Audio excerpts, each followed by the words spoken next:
Nesër seanca konstitutive do duhet të ishte një seancë që është formalisht edhe solemne në minutazh jo më shumë se sa 30 minuta,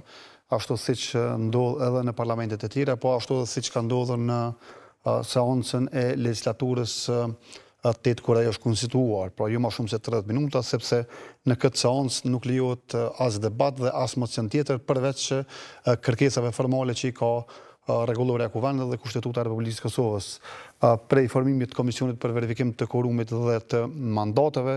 prej betimit të deputetëve, zgjedhjes së sekretarit dhe nënkretarëve të Kuvendit. Në këtë drejtim nuk do të duhej që të kishte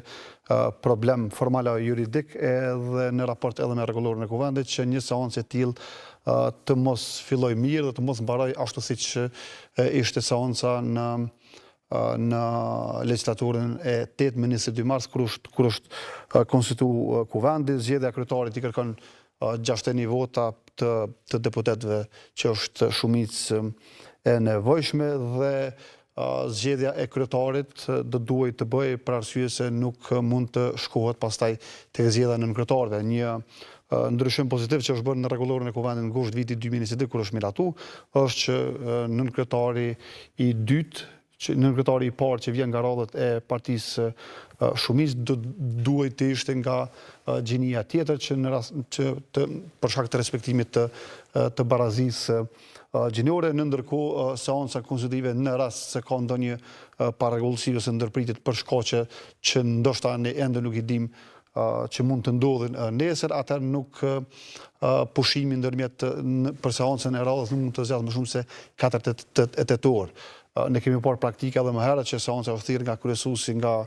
deputeti më i vjetër në moshë ndihmuar nga deputeti më i ri, por së paku tashmë e kanë obligative Kuvendi mblidhet detyrimisht edhe nëse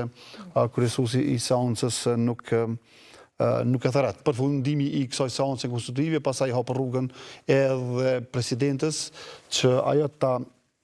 ti dërgojë një shkresë zyrtare formale